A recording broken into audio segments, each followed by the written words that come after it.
Welcome to the Pink Pineapple Podcast, where we peel back femtech and take a bite out of more than just the juicy bits. I'm Claudia, and I'm Emma's partner in Pineapple for this adventure. And I'm Emma. Together, we're exploring women's health across the full timeline, from first periods to menopause and everything in between. Each week, we'll dive into the stories, science, and software shaping the future of women's health. From hormones to hardware, fertility to femtech founders. Think of us as your slightly nosy best friends who just happen to be doctors with a healthy curiosity for innovation. We'll be chatting to clinicians, creators, and changemakers. And yes, asking the questions you actually want answered. So whether you're out for a walk, cooking dinner, or hiding from your to-do list, join us as we get curious, clinical, and occasionally controversial. This is the Pink Pineapple Podcast, where women's health meets what's next. Hello, everyone, and welcome to another episode of the Pink Pineapple Podcast. And today, it's going to be a bit of a different episode. It's just myself and Claudia and another obviously guest, the pineapple. Obviously the pineapple. We've gone Christmas themed today, though. We've got tinsel. That's it. That is one jazzy pineapple. She is jazzy. But yeah, we're here for our Christmas episode, which is going to be a little bit different from our usual episodes, not just because it's just you and me talking, but we thought maybe we'd talk about getting into health tech. Yeah, we thought that this time of year, or particularly in the new year, a lot of people are quite reflective. They start thinking about the future, and some people start thinking about taking those steps to transition into a new career. And we're very aware that there'll be a number of people that are listening to this podcast because they are thinking about moving into health tech. And Claudia is someone that is full of words of wisdom and a fantastic resource. At least she has been for me. So I think this is a great opportunity for us to do an episode which is all about that. Yeah, full of resource and full of migraine, because today I'm nursing the most epic migraine ever, which the ring light is not helping. God. So let's see how we go. Yeah, let's see how we go. But in this episode, we're hoping to cover kind of entry into health tech, transferable skills, and some useful information about things like creating a health tech friendly CV, thinking about your personal brand, and then hopefully as well a bit of an action plan for 2026. So it might be worth, if you are just sitting down to listen to this, grab a pen and paper just to make some notes in case that will be helpful. And feel free to pause as you need to, because hopefully we'll give you some advice that you can put into action. So Claudia, let's start off, if you're happy to kind of talk about your own journey into health tech. Yep, for sure. So I'm a GP by background. I worked in the NHS and privately as a GP. And as I was working as a GP, I was doing lots of stuff around that, because at that point in time, Instagram and social media was kicking off more and more. So we're thinking something like, I don't even know, 12 years ago now, probably we're looking at. And I was on social media. I was doing a little bit of healthcare influencer stuff long before it really was a thing, just because I really love it and I love creating content. I was creating some educational courses. I was creating some events, and yeah, I was doing all of that around the day job because I really craved doing something creative. And it was actually through doing that I was found by a recruiter on LinkedIn, or I don't know whether she saw my stuff on Instagram, LinkedIn, or where, but she approached me to come and work at Babylon, because Babylon Health were looking for a clinician to work in their marketing department to help them create content. So it seemed like an absolute dream come true, because I was doing that anyway for fun around the sides and for free. So the idea of being paid to do what you think is fun was absolutely awesome. So I started working at Babylon. And then after being at Babylon for a few years, I was again approached by a recruiter, by Flow, to go and work at Flow as a medical advisor, and then eventually as a director of medical accuracy there. So that's kind of been my journey into health tech. But my journey to health tech has been very much about doing what I really love and enjoy, and then being approached by those jobs rather than me necessarily applying for them. Yeah, I think that's really nice, isn't it? The fact that you were just doing something that you were really enjoying, and there was that kind of serendipity where someone was looking and managed to find you. I think things probably have changed a little bit now. I think that landscape, if you would agree, has become a bit more competitive. Definitely. And there's much more health tech out there. So back then when I first joined Babylon, it was the term barely even existed, if I'm honest. Whereas now it is completely different. And that's why I think it's important that people understand that my journey is one journey in particular, but there will be many other ways to get into health tech that aren't just the way that I've done it. Yeah. And I think as well, kind of with regards to Babylon, I think it'd be really interesting. I think I've said this to you before, to almost do like a where are they now for the Babylonians as well, because I think a lot Yeah. of you have moved into some really interesting roles. I think there's some, Yeah. fantastic founders and things. I think it was, like a mixing pot, wasn't it, for innovation and creativity. Yes. It was such a cool place to be. And when you come from the NHS, and actually it's not just the NHS because I was also doing some private work too. So I had an understanding of being in the private sector, but going and working there was absolutely amazing. It was such an eye opener. The people that you met, there was a lot of like-mindedness and just the ability to be really creative and to come up with an idea and see that happen like really fast. It was absolutely amazing. And it kind of gets a bit addictive because when you start a role like that, you start thinking, okay, where am I going to go next? Am I going to go back to general practice or am I going to stay here and keep going in health tech? It is a very different experience, but it is really just really enjoyable. Yeah, and I think you've said to me a few times before, like you refer to it as blue sky thinking, that like Yeah. Babylon blue sky thinking, and I think that's what's kind of missing sometimes from like the NHS role, that creativity, that feeling that kind of the possibilities are endless in innovation, and I do think that's a bit of a draw for some people who are change makers, who are visionaries, and I think that's probably what health tech kind of offers. Yeah. What you need is really you need a combination, right? You need a combination of people who really want to be very creative and want to be these blue sky thinkers, but they also need to be practical enough because there's no point creating these crazy, wacky things that don't work in the real world. You need to be able to balance this creativity and pushing things forwards and advancing, but also with understanding like what is the healthcare landscape? What do patients actually need? What is safe? What is practical? And that's the sweet spot. If you can marry those two together, then it's a really, really brilliant job in health tech. And so I know we've kind of talked about your journey. What do you see as some other routes into health tech? So for people that are listening and they're planning out their own path, what what do you see as some possibilities? So I would say, and I bang on about this a lot, and I think a lot of other clinicians in health tech do too, that you need to have this personal brand of yours. So people need to be able to understand who you are, what you like, what you want to do. And if you can do that, LinkedIn is a great place to do that because a lot of recruiters are there. A lot of other health tech people are there looking for employees, looking for people to join the team. So there's that route, like I did it. But I think there are other routes now because there's more health tech around than ever before. I mean, year on year, there are more and more and more. So I think keeping your eyes open and seeing what opportunities are out there because you'll see like Vishal from YouTube, he very frequently will post a really long list, increasingly longer list. I swear when he started, it was like this little list and now it's getting longer and longer and longer of health tech jobs. So there are jobs out there. So keep an eye out, look in the right places. Also, James Somaru, who runs Somex, a great person again to follow because he also will post jobs. The other great thing that he does is he does these events very often at Google. He's also got a community of his own called NextGen, NXGN. Again, worth following because these events are great places to go. They're not like the huge impersonal conferences. They're a little bit smaller, so you can really get to know people, meet people there that are like-minded. And by networking, it's a great way to find jobs in health tech, I find. So yeah, I'd say a little bit of personal branding, following the right people, knowing where to look for jobs and attending events is probably the top stuff that I recommend. Yeah, I think you've mentioned a few things there that I'd like us just to kind of drill down a bit more on. Personal brand, I think that is something that as a doctor or as a clinician can sometimes feel a bit of an alien concept. I think really make people feel like they're moving out of their comfort zones. What are your tips when it comes to putting yourself out there, creating a brand for yourself. You've done a very good job of that. You've got, a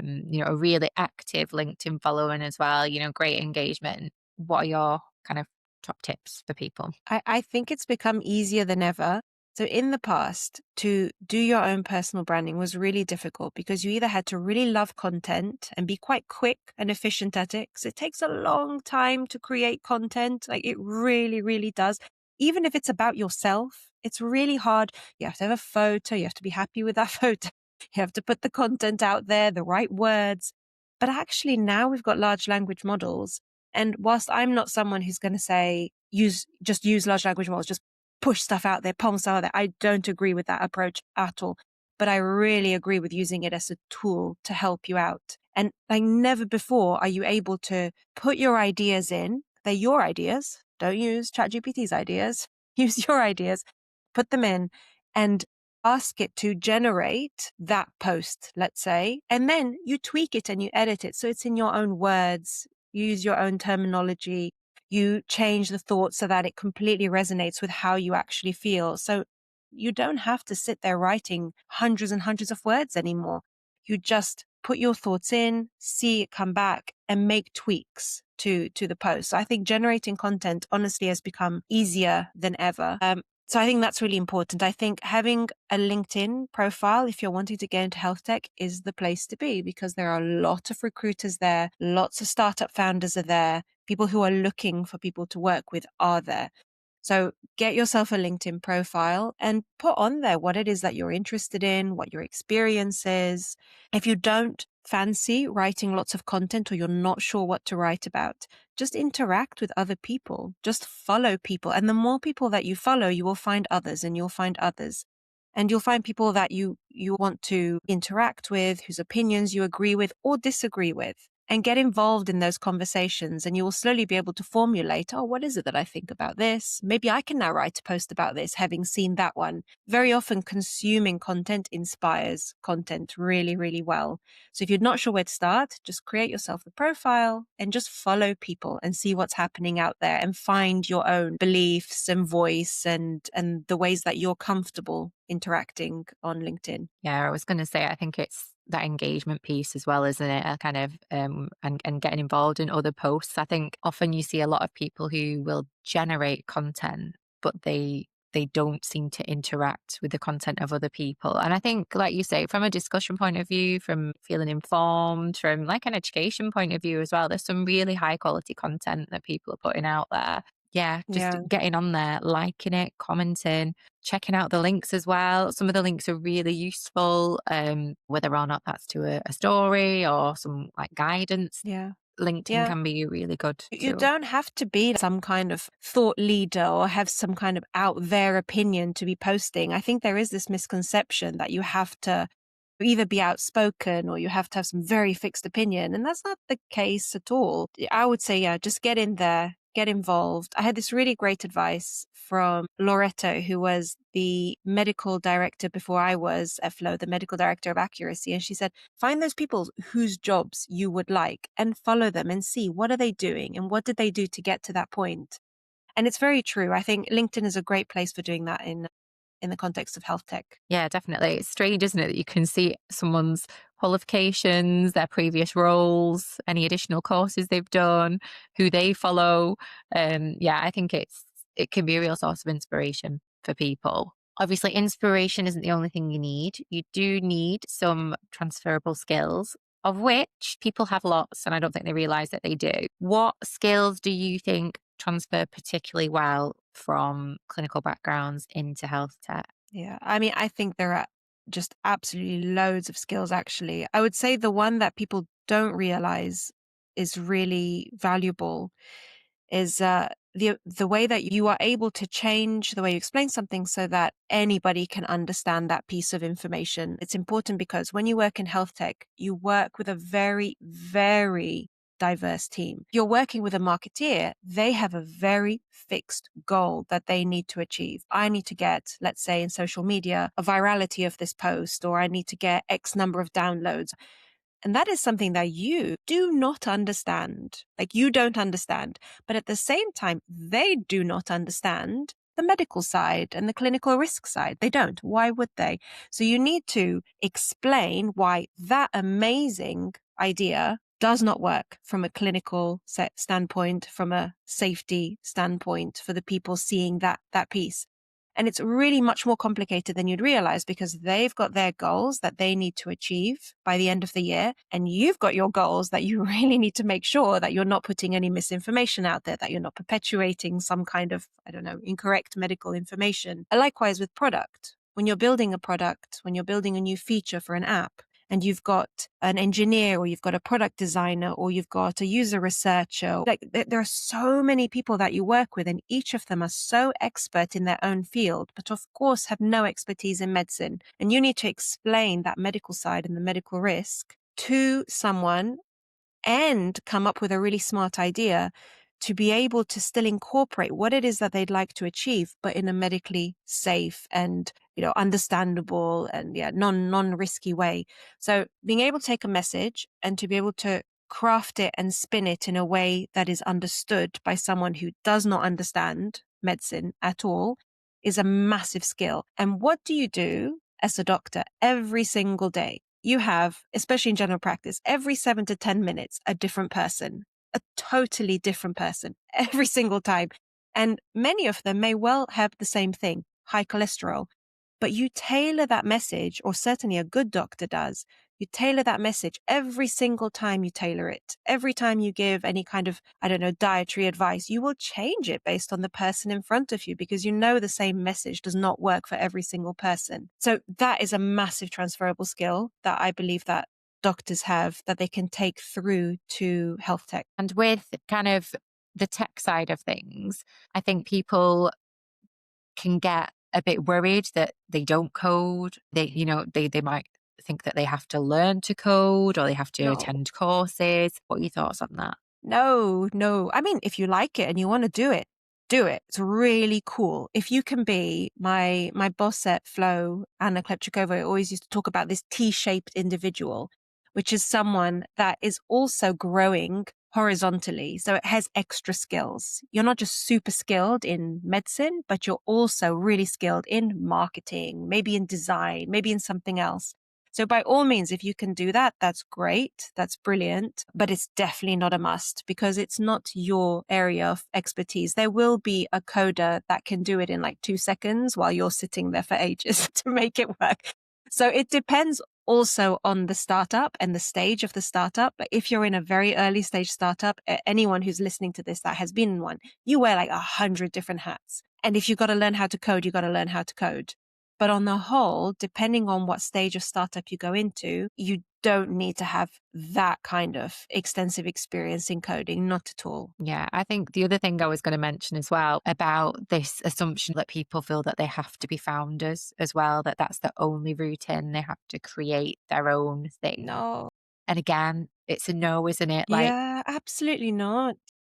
it all means if someone's got an idea, they're really purpose driven, they're really value and mission led, and they believe in something, then I completely think that they should follow that. But being a founder is not an easy journey. I would say it's probably not the easiest entry route as well, particularly when Yeah. it comes to things like, raising funds, or like you say, wearing all these additional hats as well. Yeah. So I'm 8 to 9 years in, and only now I'm thinking maybe to found something, maybe to co-found. So no, definitely not. Like exactly you said, if you've got that idea, I think that's what it also comes down to. You have to have the passion and the drive and all of this. But I think a lot of us do have a lot of passion and we have a lot of drive, but you have to have that idea, like that unshakable belief in your idea and that it's going to be brilliant and that it's going to work.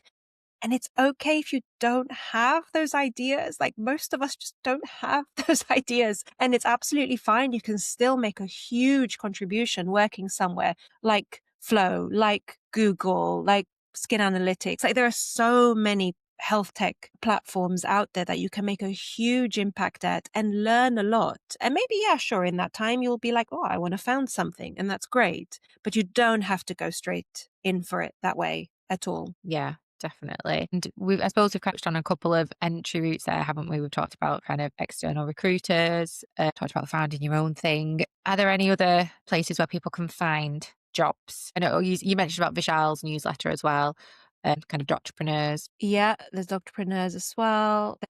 James, Somaru, like I said. I'm sure there are a few others. I remember when I first started out, when I was looking at stepping out of clinical medicine and just trying to work out like what to do and where to go next. Medic Footprints was very helpful for me as well. Abina is someone great to follow. But yeah, those are the main ones. And, podcasts are really useful. Like listen to a bunch of health tech podcasts. I think that's a really great thing. You get to find out about founders and you can then go and follow them and see and learn more about their product. And you might find that they are, advertising for jobs on LinkedIn. Yeah, I was going to say, I think one of the things is that sometimes it can be hard to find jobs in that traditional way that you might have if you're looking for a GP role or if you're looking for a clinical fellow role, on the NHS jobs website, etc. You might just need to think a little bit more laterally, as you say. For example, bigger companies like you say, like Flow, they might have a job board actually on their website. But I'd say thinking a little bit more laterally when you're trying to find roles is probably a sensible Yeah. thing as well. I've been out of the UK now for 4 years, so I can't say for the UK specifically, but maybe whether there are, I keep hearing about fellowships that exist where you're able to, within a trust, get involved in a bit of health tech work on the side whilst you're working clinically.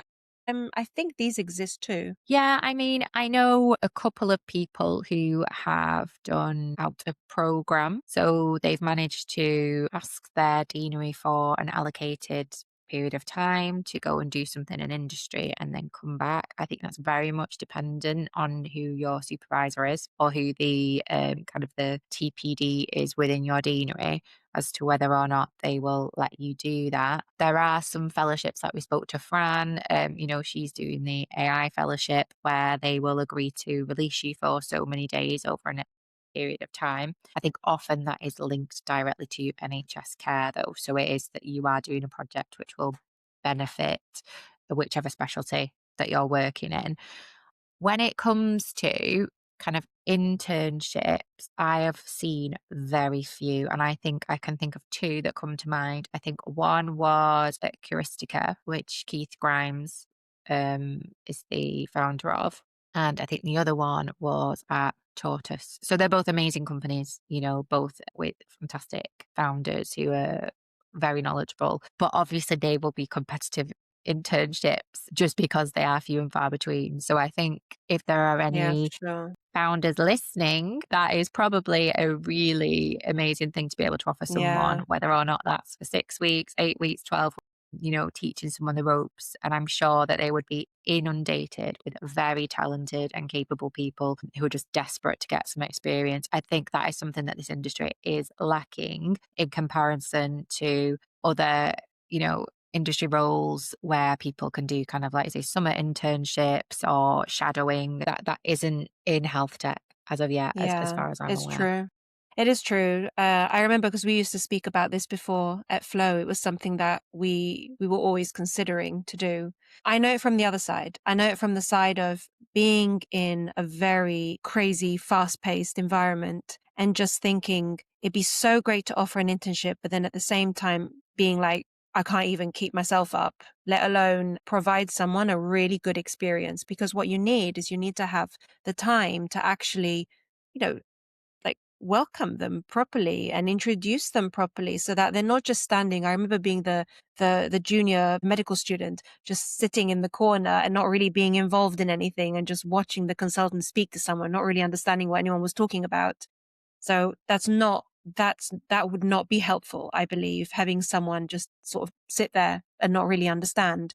If you're going to do an internship, I think it needs to be done properly. And I think it really needs to be like time allocated for it, an actual structure, really get a broad understanding of all the different teams and be able to spend some time with different team members. Yeah. And learn the skills of how to co-create products or marketing or content or whatever it is. Yeah, I agree with you. I do think that's something that if we could make a more common occurrence, I think it would be really useful. And not just because it'll give them something to put on their CV, but also because I think people think health tech is something that it isn't sometimes. And sometimes just getting in there and seeing what it's actually like, you might be like, actually, what I want to achieve is not using health tech. Actually, I can achieve it in the clinical work that I'm doing if I get involved and do XYZ. So yeah, I agree with you. It'd be good to have some more internships in this Yeah. space, I for was just sure. going to ask actually, Claudia, what do you think the most common misconceptions are about health tech and people wanting to transition into health tech?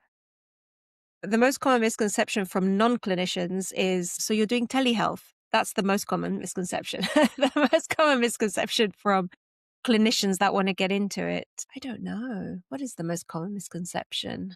I Do you think think people think maybe it's easy? Do you think they think it's kind of a 9 to 5, maybe, that maybe. kind of thing?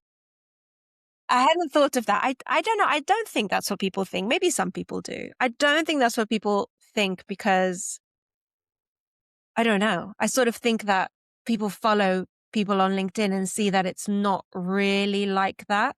But maybe I'm wrong. Maybe that is a common misconception. I think probably the most common misconception is either that you need to be coding and doing all this techie stuff to be a clinician in health tech. I think that's a super common misconception, like not at all.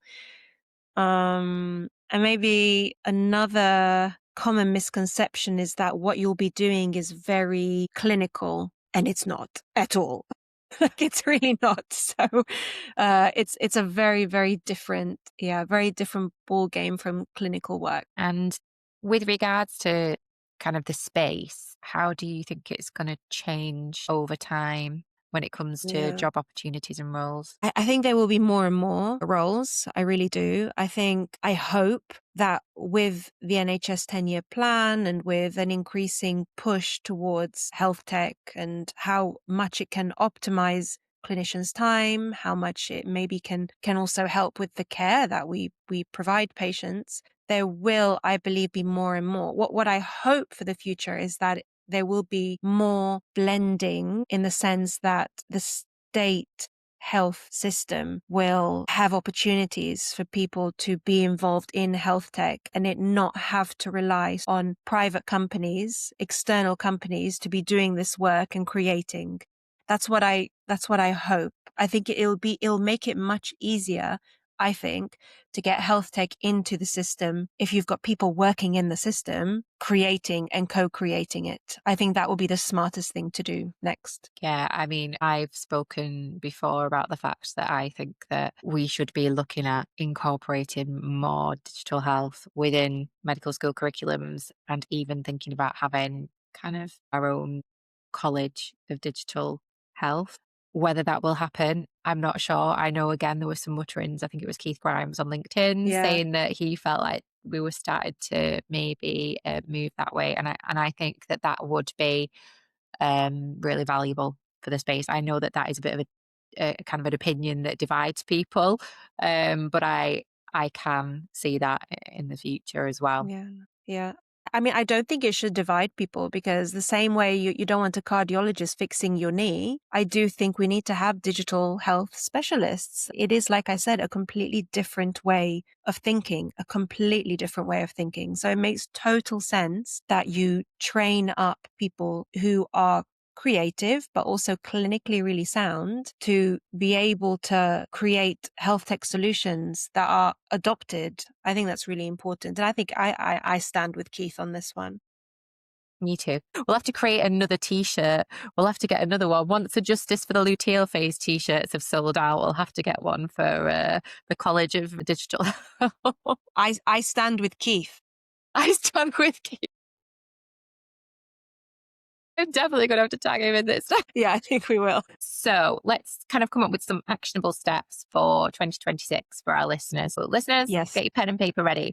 I think the first thing I'd like to get some advice on is CVs. I know you are Yep. someone who has seen a lot of CVs, Yep. some very good CVs, Yep. some CVs maybe that needed a little bit more Yep. TLC when it comes to health tech. So can you kind of give us a whistle stop tour of a CV that would hit your desk and you think, right, yeah, you're making it to interview, I want to know more Yeah. about you. Can I do it the other way around? Can I do the one that will not get through? Because I think it's really useful to know. First of all, let me tell you what will not get through. If you put on your health tech CV all of your jobs that you've done as an FY1 and as an FY2 and maybe as an F3 and all your audits that you've done, it's not going to get through if that's all that's on there. The issue is not that it's clinical, but the issue is if your CV is the same one, if you're handing in the same CV to a health tech job that you would be handing in to your consultant application or to your registrar application, no. Like if you're looking at it and you're thinking, this is going to be a great job to apply for my obs and gynae fellowship, it is not the one for health tech, I Yeah. promise you. So a very, very heavily clinical CV is not going to be strong enough. You do need to have a strong clinical background, and it's important to give that information to someone who is screening hundreds and hundreds of CVs. They're honestly not interested in all of the audits and all of the FY1 and FY2 rotations that you did. Everybody did it. We know everybody did it. It's absolutely fine. Just leave that one for the clinical application side. Just say I did FY1, I did FY2. Mention by all means a little bit about what you learned in that period. But yeah, you don't need to go into all the details of every single 4-monthly rotation that you did and every audit you did in that time. That I would say is the main one of it's a big no-no. Don't use up the space with that information. Ideally, use up the space with information that shows why that clinical experience is suited to this particular role. So let's say for Flow is a women's health app. So if you are applying with a CV full of psychiatry and orthopedics and general surgery and everything else, you're better off not putting that on there. You're better off saying, I did this rotation obs and gynae and this is what I got out of it. Or I did this obs and gynae specific audit in that period of time. Or I was a GP, but I set up this women's health XYZ while I was there. So focus very much on the job it is that you're applying for and the clinical expertise that job requires, rather than having absolutely everything clinical that you've done on there. And it's this idea of just having more strings to your bow and lateral thinking, where if you're someone who's very creative, like I loved seeing on CVs, people who set up their own candle firm. They'd make their own candles. So they were a doctor, they were a GP, and they were working as a GP registrar, but also they made their own candles. They created a website. They sold their candles. They did all the social media for their candles. This is someone that I could tell straight away understands marketing, understands content creation, has an understanding of tech and direct to consumer, as we call it. So being able to provide something that someone wants and to package it really well and make it so that that person is interested in using it or in buying it. So share those kinds of skills. Those are very much transferable skills for health tech, and will show that you have extra things on top of the clinical.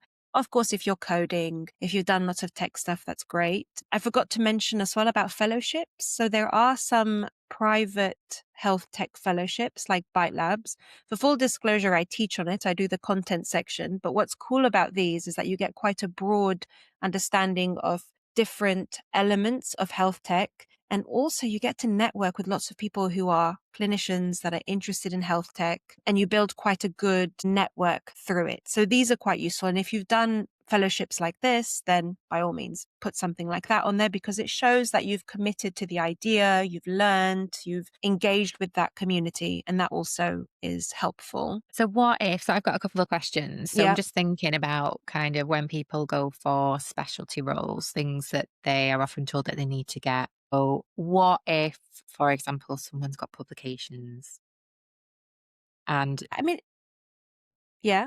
I was just going to say, if it's in digital health, is that better? So if they've done something about perceptions of, period trackers within Mm-hmm. primary care, or, if there's something like that, is that worth putting on there? But if it's, a paper about, I don't know, antibacterial, sorry, antibiotic resistance and MRSA, is that something you're less likely, wanting to look at? Yeah. I think put publications on there because not many people do have publications, especially in good journals, and that does stand out. So that's something that does stand out. So do put your publications on there, even if they're in antimicrobial resistance, but don't, go into an essay about it. Just say it was done. However, if you did one into period trackers, or if you did something that's adjacent to health tech in some way, then use that as an opportunity to shout about how what you found out, why that's useful for health tech. Definitely do expand on that a bit. So I would say do a really nice intro at the beginning that explains why you're interested in that particular position and what your top skills are that are transferable to this particular position.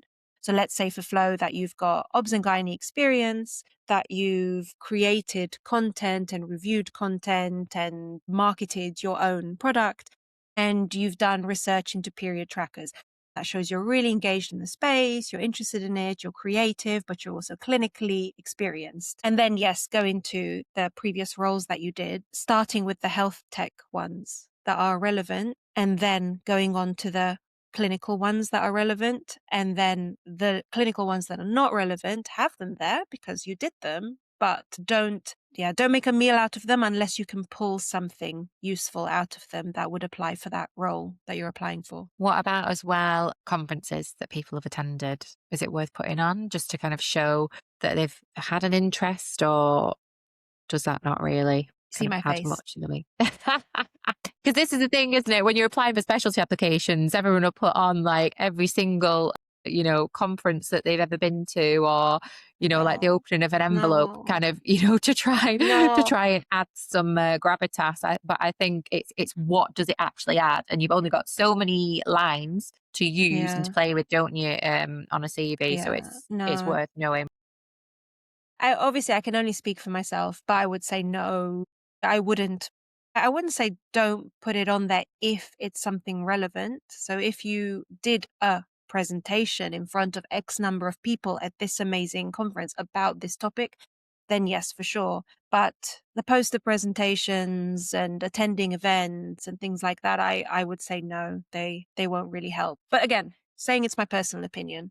But I'm confident a lot of others would agree with me that are in hiring roles in health tech. Yeah. And I can't believe I've not asked you this already, but medical advisory roles. Hmm. So this is something that I think that people wonder about from a clinical point of view, especially when they're first thinking about getting into health tech. What are your thoughts on those as an entry kind of route? Depends what you mean by medical advisory, because at Flow, medical advisor was a full-time health tech medical advisor. Like they were a full part team. So I'm guessing you mean medical advisor in a different way. Yes, sorry. So particularly for startups. So Mm, as we know, when founders yeah. are, particularly when they're fundraising, are very keen to get on board a Mm, number of medical advisors or people who have got a medical background to add yeah. a I bit know of what you mean. punch to their pitch, should I say.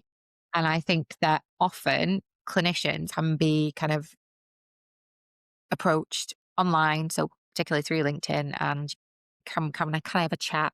Would you like to have a discussion? And then essentially people may ask that person, I'm looking for a medical advisor. Is this something that you'd be interested in? And often for those roles, it's not a salaried role. There is a potential promise that could, or there is a promise of a salary in future. Yeah. So what are your thoughts on that? Because I Yeah. personally think that with the situation as it stands at the moment, with the training bottlenecks and all of the doctors who are currently looking for roles, I think that there are a big pool of doctors that can be, I suppose, approached, but it's how do they go about that conversation? Yeah. And is it a good use of their time? It's an amazing question, and I think actually we could do a whole podcast about this in itself, because I have my own opinions about this. I think, oh, where to begin? I think that I understand it from the viewpoint of the founders as well, that you want clinical expertise because you wanted to do something in health tech. I've come across very, very, very many founders. I would say actually the majority of founders in the health tech space are not clinical. They're not medical themselves. They have a mission because of a personal experience or the experience of someone that they love very much, or sometimes they see potential to make an improvement and they will want to create something, and they'll realize that of course you need clinician to help guide that, but also you need a clinician for the credibility side too. Very often when you go for investment, it's quite useful to have a clinician on board that can even answer the questions sometimes. So I understand. And I also understand that you don't have cash at the beginning. You just don't. So you do start with an idea, and then you build on that, and then you hope to get cash. So that makes it really difficult. I think that makes it very, very tricky. On the one hand, I think if you are a clinician that's very much into fertility, let's say, like you're really passionate about fertility, and a company comes to you, a startup founder that you really like and that you click really well with, and they need some help and assistance, and you're like, you know what? Yeah, I'm going to get involved in this because I'm going to learn from this. I'm going to help, and I'm going to be doing something that I'm anyway really interested and really passionate about. I think at that point, I think that's okay, like to consider. And if you've got time and you're able to give that time, the caveat to that is if you commit to something like this, but you don't allow the time for it, that's really unfair for that founder. So if you commit to that, and I've seen this many times, if you commit to it as a clinician, unpaid, you've agreed, and you say, I don't have time, and you wait weeks and weeks to reply to that founder, that's really not okay. So if you're going to commit to this kind of role, understand that it is, yes, free to start with. It is your free time. And you need to feel like you are getting enough out of it yourself and that you are giving to that founder as well. And yes, it might turn into a job later down the line, and it might become something and you might get some equity. That's true. Most of the time it doesn't. So you just have to have your head screwed on and understand that that's the case. But if it's something you're really passionate about and you want to learn about, do it. But when you commit, give your time to that founder as promised.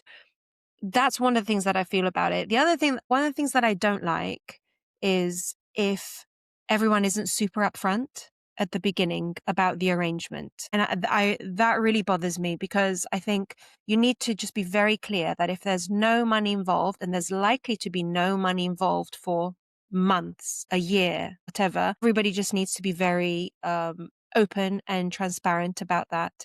And how I feel about equity, I'm sure lots of people would disagree with me, but I'm going to say it anyway. I have a bit of a bugbear about equity, especially when it's, 0.5%, 0.75%, 1%, when it's a very early stage startup that has no real clinicians involved and you are the only one. Because what you're doing is you are co-creating that product. You are co-creating that product. Like, that product would not happen if it did not have clinical input. 0.75%, 1%, 3%, 5%.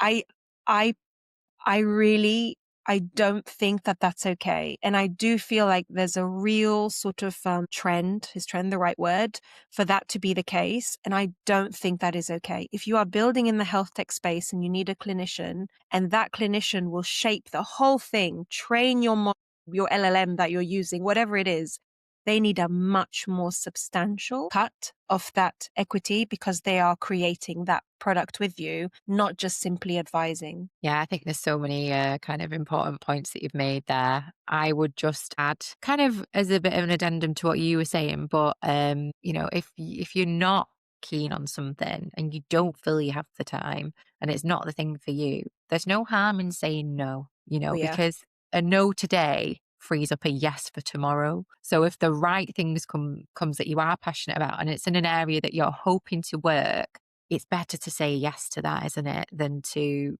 spread yourself too thin, commit to something that you're not really that interested in. So yeah, that's one kind of thing I would say. And the other thing is, with medical advisory roles, I would say don't underestimate your value, not just from your like medical knowledge, not from what you can learn in books or that you've examined on, but your medical value in just working in the system and understanding how pathways works, a patient journey, those interactions that is, because that's essentially what is going to help build that product and sell that product. And I think that people forget the value that they have just from being in the system for, a couple of years plus. I think that's really important as Yeah, well, isn't for it? sure. And the credibility side of things, I think we really need to just be very clear on that, that if you are working with a team that is not clinical, you are bringing that medical credibility, that you might be the person that has to stand in front of the VCs or the angels or whoever when the investment comes in. And you're the one who needs to be very confident. You need to be the one that absorbs risk, clinical risk. There's a lot that actually comes with this kind of advisory, especially in the early stage.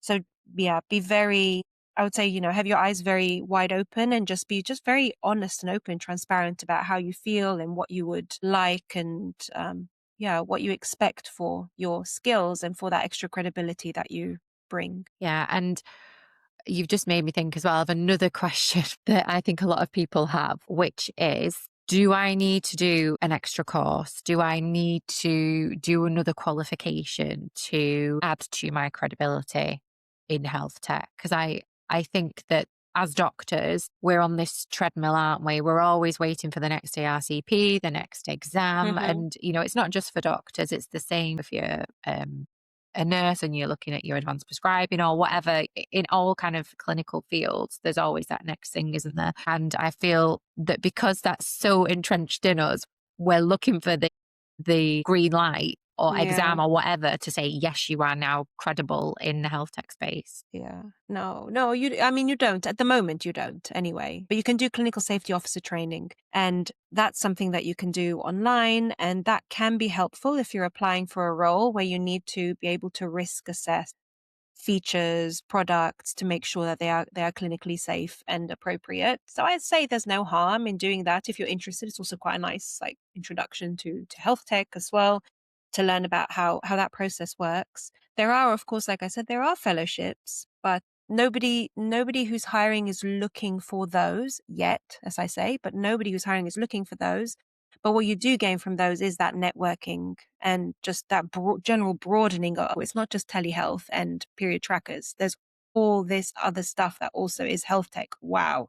Actually, this is what I'm interested in. So that's what you gain, I would say, from those. But no, you don't need to have any certificates or anything like that at the Yeah. moment. I think there's a lot of people that start looking up like, oh, I'm going to do a master's in AI in healthcare and things. And it's obviously a big time commitment, a big financial commitment. Yeah. And I'm sure you'll get a lot of information from it, but I'm not sure if it's going to add a huge amount of weight to your application. Yeah. If you're interested in it, do it. Like if you're interested in it, definitely do it. And it might be, for example, a master's in AI if you're applying to a role, I don't know, at Flow that is to do with AI and there's you and this other person and clinically you're the same experience, but you've got the master's in AI and that person doesn't, then maybe that will tip things in your favor. But equally, if you've got experience actually in working with AI in another startup, let's say, then that will probably then tip the favor that way. So yeah,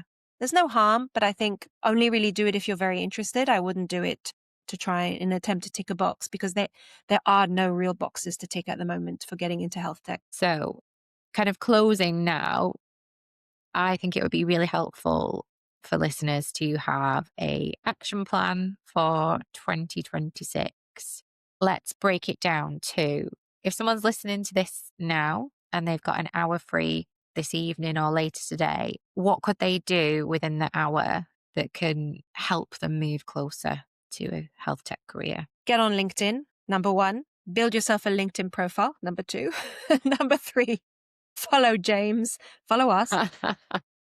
Follow Vishal as well. And yeah, that would probably be number two. So start to build your following and see who they are following and follow those people and then see who they're following and follow those people. So you build yourself a nice network out there because health tech is relatively niche still. So you will see that it is quite a small community actually in reality. We feel like it's huge and it's so important. It's actually Yeah. really tiny. So you will be able to find out everybody to follow very, very quickly. So do that. I would say that's point two. And If they've got more time, so they're planning for the next month, they're thinking what they're going to do in January. Is there a couple of things they can maybe do? So I've got an idea. What about checking out the yeah, events? Sign up to Next yeah, Gen, yeah, have a look around, see if there's any local events to you. You could even look at like your health innovation networks as well. yeah. So I know that some, for example, the Health Innovation Network that I'm doing an accelerator with at the moment, they have quarterly events.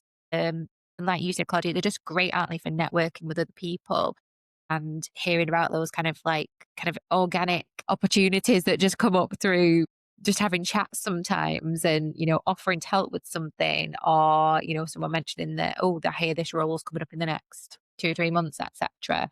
So I think that's probably quite an easy one as well. Agree. And there are WhatsApp groups as well. Just depends whether you like or love them. If you're part of 100 school class WhatsApp groups, you might not want to join another WhatsApp group.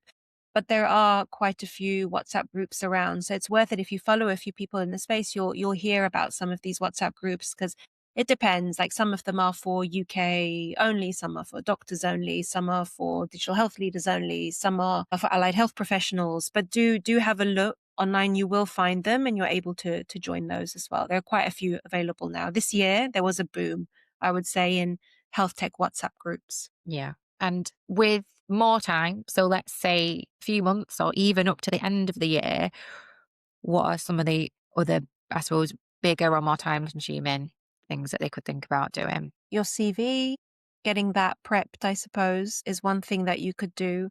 I do think that health tech sounds great, but is a million different things. And finding out what bits of health tech it is that you are interested in or what specialty you're interested in, even if you don't know for sure what health tech within what specialty you would like to do, that can be really helpful as well. So you need to do, I would say, spend a bit of time doing a bit of thinking about what it is that you would really love to do, like where you would really love to work.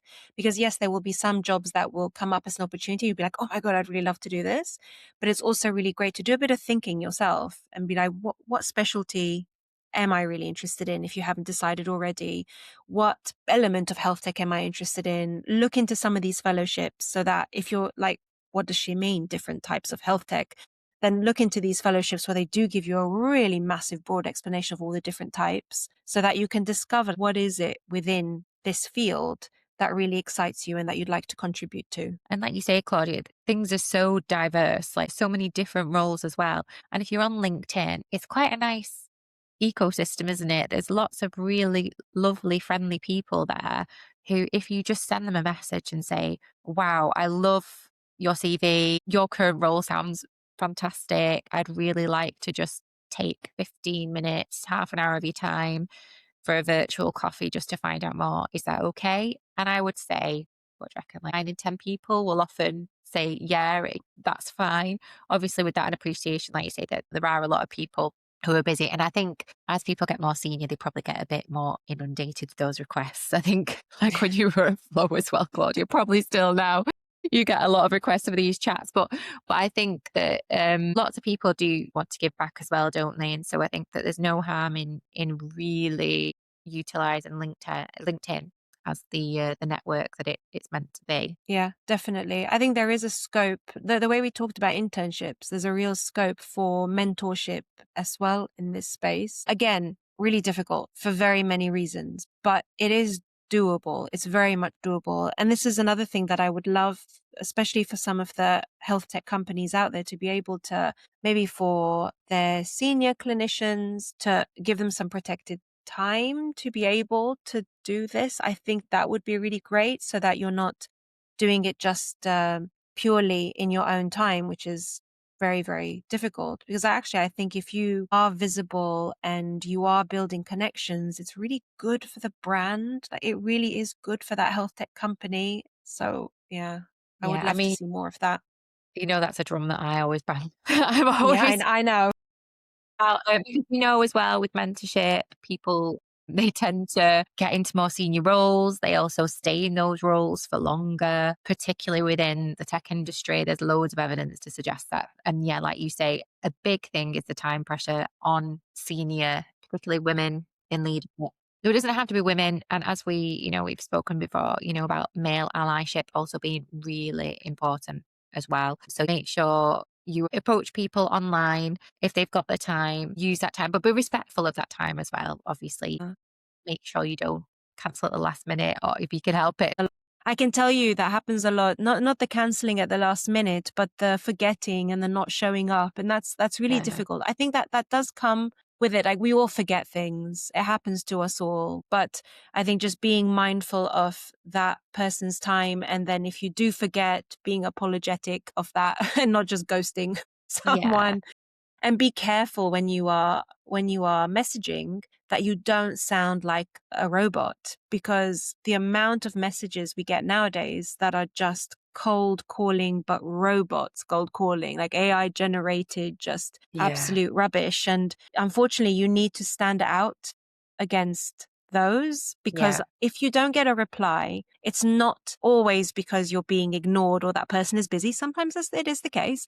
But I think a lot of the time it's because you came across as though you're either not really interested or you are a robot, and people don't Yeah. answer. I think as well, like, I mean, AI generated cold outreach DMs as well. Don't I do think it. don't do it. It's like such a heart sink, isn't it? Like, I think, I'm a bit of a rambly person on message, but I'd much rather like put a very honest, rambly message really than Yeah. kind of an AI Yeah. chat GPT generated like So outreach. I saw a LinkedIn post the other day of someone saying that if you send me a video via DM, I am not opening it. And I was like, what? That's exactly what I open. If you send me a video or you send me a voice note via DM, I will open it because I know you're not a robot. So I will actually, and I've had some really great messages through video. I actually really appreciate those, but I guess everybody's different, right? So I think that's the other thing we learn from this.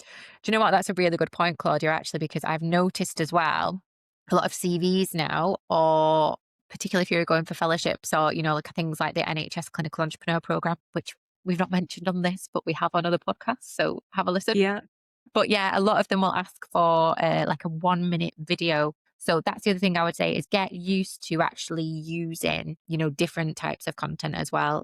They can then just get a bit more confident with being on camera, and which is again is Yeah. something that takes time. Yeah. That's interesting about the video. I didn't know about that. I wonder how that works for bias and for excluding bias, because sometimes when you screen CVs, you will even remove names, sometimes that you're not at all biased. So I wonder how that works with bias. I wonder if anyone's Yeah. done any research into that. Someone should. Yeah. I mean, particularly for like pitching idea, it's definitely something that I've done two of recently. Yeah. Yeah. Hmm. Oh, That sounds fun. yeah. Well, we have really kind of got into the nitty gritty, I think, today, of, I suppose, transitioning into health tech. We've covered quite a few things. It's just been me and Claudia. So we would actually really like some feedback on this episode to know, is this helpful? Would more content like this be useful? Because obviously we want to make sure that we are putting things out there that are going to help people. So feel free to put, some comments down below, or even send us a message. I'll put on the Pink Pineapple podcast page, and that'd be really helpful, wouldn't it, Claudia? Yep, definitely. But yeah, it was fun. This was our first excursion in just you, me, and the Christmas pineapple. Yeah, Tinsel Pineapple. We will be back though with just myself and Claudia again coming up soon for another interesting episode. So we will catch you then. Thank you very much for listening, and tune in again next week. Bye. Thanks for being here. We love having you with us on this journey through women's health and innovation. Follow us on Instagram at the Pink Pineapple Podcast for clips, conversations, and the latest in women's health and femtech. We'll see you next week. Same pineapple, new topic. Everything we talk about on the Pink Pineapple podcast is here to inform and inspire, but it's not a substitute for professional medical advice. If you're worried about your health, please reach out to your GP or healthcare provider.